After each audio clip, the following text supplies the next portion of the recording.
PMCH का तो लंबा इतिहास है और वहाँ पत्रकारों के मार खाने का भी लंबा इतिहास है। मानना होगा कि आज गांव गली मोहल्लों में अगर कोई माइक लेकर खड़ा होकर गांव की सड़कों को दिखाकर चिल्ला चिल्ला कर चीख कर बोल रहा है कि ये सड़कें खराब हैं, तो ये मनीष कश्यप की देन है। मनीष कश्यप ने उन तमाम लोगों के हाथ में लोगो दिया है, उनके मुंह में आवाज दिया है। तो पूरा भ्रष्टाचार और पूरा जो वहाँ का तंत्र है, वहाँ डॉक्टर से लेकर गार्ड से लेकर और सुपरिटेंडेंट तक सब वैसा ही है।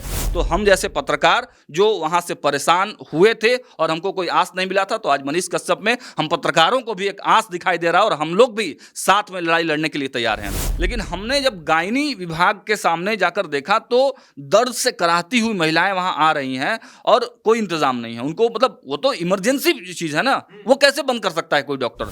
मतलब मंत्री मंगल पांडे जी का इंटरव्यू करना बहुत आसान है, बहुत अच्छा है, लेकिन वही पीएमसीएच के सुपरिटेंडेंट से बात करना या पीएमसीएच के अंदर कैमरा खोलना वो बड़ा डेंजरस है। जाके पैर न फटे बेवाई, सो का जाने पीर पराई। अब पत्रकार का दर्द तो एक पत्रकार ही जान सकता है और एक यूट्यूबर का दर्द भी एक यूट्यूबर ही जान सकता है। आज हमारे स्टूडियो में सागर कुमार हैं, बिहार के युवा ऊर्जावान पत्रकार हैं और लगातार पटना के उन तमाम संस्थानों में जाते हैं जहां पर इन दिनों चर्चा का केंद्र पीएमसीएच बना हुआ है, जहां मनीष कश्यप के ऊपर हमला हो जाता है। सागर जी, आपको क्या लगता है कि एक पत्रकार के ऊपर हमला कर देने से पूरे सिस्टम पर पर्दा डाला जा सकता है?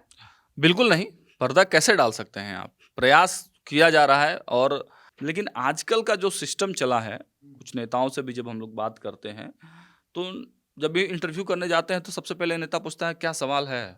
मतलब सवाल बताकर अब इंटरव्यू लोग चाहते हैं करना। और जो सरकारी कार्यक्रम है या और भी जो कार्यक्रम है, मतलब जहाँ इनविटेशन दिया जा रहा है वहाँ जाइए, आराम से चुपचाप खबर कीजिए, जो बताया जा रहा है उसको सुनिए, एक आध क्वेश्चन मन है तो उनके पक्ष वाला वो पूछ लीजिए। लेकिन सागर जी, इतने लंबे पत्रकारिता के दौरान एकदम ईमानदारी से बताइए, पीएमसीएच की खबरें क्यों पत्रकार कवर नहीं करते? मैं बता रहा हूँ, उसी पर मैं आ रहा था। उस पर मैं आ रहा था कि देखिए, खबर करने के दौरान हम लोग बहुत जगह जाते हैं। पीएमसीएच से पहले आईजीएमएस जाते हैं, एम्स जाते हैं और भी कई प्राइवेट हॉस्पिटल में जाते हैं। लेकिन इन सब से जो कड़ी सुरक्षा व्यवस्था है वो पीएमसीएच में है। सीएम आवास में भी मुझे लगता है इतनी ज़्यादा टाइट सिक्योरिटी नहीं है। वहाँ भी बाहर खड़े होकर हम लोग पीटीसी मार सकते हैं। वहाँ भी हम लोग, आपने भी कई बार लाइव किया होगा जब सीएम आते हैं जाते हैं, या और भी वहाँ भी कर सकते हैं हम लोग। लेकिन पीएमसीएच में एक दिन चला गया, पहले भी गया था लेकिन करंट वाला मैं बता दे रहा हूँ। वहाँ पर नई बिल्डिंग जो बनी है उसको कवर करने के लिए भी मैं कुछ दिन पहले ही वहाँ गया था। तो मैं रोड पे विजुअल बना रहा था, सड़क पे खड़ा होकर मैं कैमरामैन को बोला कि आप विजुअल बनाइए, बाहर से पहले दिखा देते हैं फिर अंदर चलेंगे, परमिशन लेके अंदर बना देंगे। तो वहाँ के जो सिक्योरिटी गार्ड्स थे, अब सिक्योरिटी गार्ड्स कितने ज़्यादा वो रहते हैं पढ़े लिखे और ज़्यादा जो इंस्ट्रक्शन उनको दिया रहता है, मतलब वो बाहर रोड पर सरकार की जो सड़क है जेपी पथ, वहाँ से खड़े होकर मुझे विजुअल भी वहाँ पर बनाने नहीं दिया गया। क्या बात करते हैं आप? बिल्कुल एकदम गलत आप बोल रहे हैं। कैसे नहीं बनाने देगा पत्रकार को? एकदम नहीं बनाने दिया सर। मेरे पास ऑन रिकॉर्ड है, मैं थोड़ा बहुत विजुअल्स जैसे ही मतलब कैमरा में वो स्टार्ट हुआ, कैमरामैन भी मेरे पास है, और जैसे ही हमने बनाने स्टार्ट किया वहाँ बंद करा दिया गया।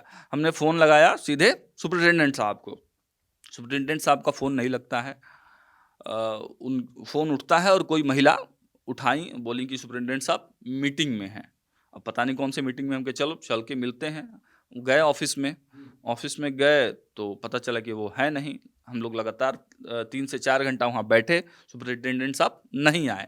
उसके बाद हम चले गए डिप्टी सुपरिटेंडेंट साहब के पास, पर्ची भिजवाए, तो बोले कि नहीं हम पत्रकारों से बात नहीं करते हैं, हम पत्रकारों से मिलते ही नहीं हैं। तो मतलब मुझे परमिशन नहीं मिला, न बाहर से वीडियो बनाने का, और पीएमसीएच की ही ना बात कर रहे हैं, बिहार की ही ना बात कर रहे एकदम हैं। पीएमसीएच की ही मैं बात कर रहा हूँ, एकदम पीएमसीएच की खबर, और वो भी पॉजिटिव एक तरह से। जब आपने बिल्डिंग बनाया है उसको दिखाने में क्या दिक्कत है, कितनी सुविधाएं हैं, क्या सुविधाएं हैं। और उसके सबसे बड़ी बात जो है, सबसे पहले मैं मंत्री मंगल पांडे जी का इंटरव्यू करके वहाँ गया था। मंत्री मंगल पांडे जी का इंटरव्यू किया, उन्होंने बताया वहाँ क्या है क्या नहीं है, सारी जो सुविधाएं हैं वो सारी चीज़ें बताई। और मतलब मंत्री मंगल पांडे जी का इंटरव्यू करना बहुत आसान है, बहुत अच्छा है, लेकिन वही पीएमसीएच के सुपरिटेंडेंट से बात करना या पीएमसीएच के अंदर कैमरा खोलना वो बड़ा डेंजरस है। ये भी बता दीजिए कि जब मनीष कश्यप एक गरीब मरीज की पैरवी करने जाते हैं तो किस कानून के किताब में इस बिहार के सुशासन की सरकार में लिखा हुआ है कि एक आम आदमी, ये भी भूल जाइए कि यूट्यूबर है, ये भी भूल जाइए कि वो मनीष कश्यप है, क्या एक आम आदमी एक चिकित्सक से आग्रह, अनुनय, विनय नहीं कर सकता? नहीं कर सकता, पीएमसीएच में आप नहीं कर सकते हैं। देखिए वही आईजीएमएस की अगर बात करें तो मेरी मम्मी भर्ती थी, अभी मैं इलाज करा के वहाँ से आया हूँ और बहुत अच्छा व्यवस्था है वहाँ। खबर भी हम लोग आराम से कर सकते हैं, अगर कोई प्रॉब्लम हो तो डॉक्टर से बात भी इतने अच्छे वहाँ के डॉक्टर हैं। एक बार अगर मैसेज कर दिया जाए, फ़ोन कर दिया जाए वहाँ के मनीष मंडल को तो तुरंत वो काम कर। सागर जी, आपके भी पत्रकारिता में आप लंबे समय से बिहार में हैं और तमाम बड़े लोगों का साक्षात्कार करते हैं। मनीष कश्यप के प्रकरण से पहले आपको नहीं लगता पीएमसीएच पर एक एपिसोड बना के तमाम मीडिया हाउस के द्वारा चलाया जाए कि भाई तो यहाँ तालिबानी कानून चलता है? देखिए मैंने ये सोचा था, एक और घटना मेरे साथ पीएमसीएच में हुई है। पीएमसीएच का तो लंबा इतिहास है और वहाँ पत्रकारों के मार खाने का भी लंबा इतिहास है। तो एक जनता जंक्शन के जो प्रशांत राय थे उनके रिपोर्टर्स के साथ भी कुछ हुआ था। और आपको याद होगा कोलकाता में जब एक डॉक्टर की निर्मम हत्या कर दी गई थी तब सारे डॉक्टर्स हड़ताल पर थे। तो उस दौरान हड़ताल फिर 1-2 दिन बाद खत्म हो गई थी। उसके बाद हम लोग गए, कुछ रिपोर्टर्स थे पटना के, पीएमसीएच गए, वहाँ पर जाकर विधि व्यवस्था हमने सोचा कि वहाँ दिखाते हैं, डॉक्टर से बात करते हैं। लेकिन हमने जब गायनी विभाग के सामने जाकर देखा तो दर्द से कराहती हुई महिलाएं वहाँ आ रही हैं और कोई इंतजाम नहीं है उनको। मतलब वो तो इमरजेंसी चीज़ है ना, वो कैसे बंद कर सकता है कोई डॉक्टर? कैसे, मतलब डॉक्टर को भगवान का दर्जा दिया जाता है और वो डॉक्टर एक दर्द से कराहती हुई महिला जो मतलब डिलीवरी करवाने के लिए वहाँ आई है, जो बाहर भी बंद है, मान लीजिए कि बाहर अगर चालू रहे तो बाहर भी बंद था उस समय, तो अंदर पीएमसीएच नहीं जाएगा तो वो कहाँ जाएगा? उस महिला को हम लोगों ने जब कवर करना शुरू किया और तो वहाँ गार्ड के साथ धक्का मुक्की की गई हम लोगों के साथ गार्ड के द्वारा। और जब हम लोग सुपरिटेंडेंट के कक्ष में जाते हैं तो वही हालत, फ़ोन करते हैं, महिला उठाती है और सुपरिटेंडेंट साहब मिलने का नाम नहीं लेते हैं। होना क्या चाहिए? थक जाइएगा, हार मान लीजिएगा? हार मान लीजिएगा। हम लोगों ने भी एकदम, मैं कैमरे पर ऑन कैमरा कह रहा हूं कि उस समय के जितने भी हम लोग 4-5 पत्रकार थे, हमने बहुत प्रयास किया। कई लोगों से राजद कार्यालय में जाकर बाइट लिया, भाजपा कार्यालय में जाकर बाइट लिया। सब कैमरे पे जो प्रवक्ता नेता आ रहे थे वो खूब कह रहे थे नहीं ऐसा नहीं होना चाहिए, पत्रकारों के साथ ऐसा नहीं होना चाहिए, वैसा नहीं होना चाहिए। लेकिन हुआ वही और कुछ नहीं हुआ। थक हार के चुप के हम लोग बैठ गए और फिर अपने रोजी रोटी की मतलब जो दिनचर्या है उसमें लग गए। लेकिन अगर मनीष कश्यप जैसे लोगों के साथ ऐसा हुआ है, मनीष कश्यप एक ऐसे व्यक्तित्व हैं, मानना होगा कि आज गांव गली मोहल्लों में अगर कोई माइक लेकर खड़ा होकर गांव की सड़कों को दिखाकर चिल्ला कर चीख कर बोल रहा है कि ये सड़कें खराब हैं, तो ये मनीष कश्यप की देन है। मनीष कश्यप ने उन तमाम लोगों के हाथ में लोगो दिया है, उनके मुंह में आवाज़ दिया है। तो मनीष कश्यप के साथ अगर कुछ ऐसा हो रहा है और जबकि वो इतने बड़े पार्टी में हैं, सरकार वाली पार्टी में हैं, उसके बाद भी अगर उनके साथ हो रहा है तो ये गुंडागर्दी। सागर जी, हम आपको यहाँ रोकना चाहेंगे। बार बार देख रहे हैं जो लोग भी आ रहे हैं ये बोल रहे हैं एक बड़ी पार्टी में है। मनीष कश्यप अगर बड़ी पार्टी के नेता के तौर पर होते तो मंगल पांडे के पास जाते, कुछ नहीं होता तो दिलीप जायसवाल के पास चले जाते। मनीष कश्यप सीधे पीएमसीएच में नहीं जाते, उसका राहते मरीज को देखकर डॉक्टर के सामने हाथ नहीं जोड़ते। आपको नहीं लगता कि एक आम आदमी के एंगल से इस पूरे मामले को देखा जाए?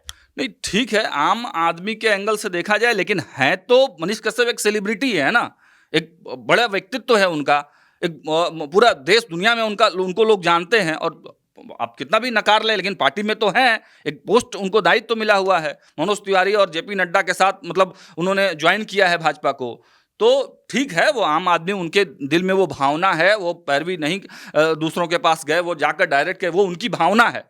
उनकी भावना, वहाँ पर गए, आहत हुई, डॉक्टरों ने मारपीट किया, लेकिन पूरा भ्रष्टाचार और पूरा जो वहाँ का तंत्र है, वहाँ डॉक्टर से लेकर गार्ड से लेकर और सुपरिटेंडेंट तक सब वैसा ही है।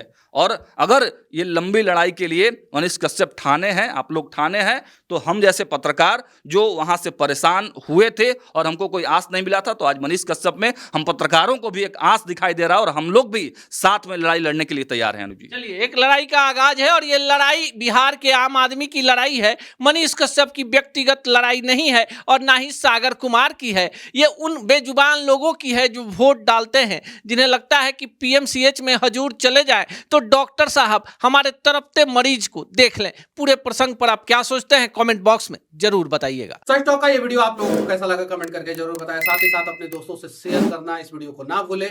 और हमारा 25 लाख का परिवार फेसबुक पे है, फॉलो बटन पे क्लिक करके जो है आप उससे जुड़ सकते हैं। यूट्यूब पे भी लगभग 25 लाख का परिवार है हमारा, उस पे भी जो है सब्सक्राइब बटन पे क्लिक करके आप जुड़ सकते हैं। साथ ही साथ इंस्टाग्राम और ट्विटर पे भी जो है आप फॉलो करना ना भूलें, तब जाके जो है आपको वीडियो का नोटिफिकेशन सबसे पहले मिलेगा। जय हिंद।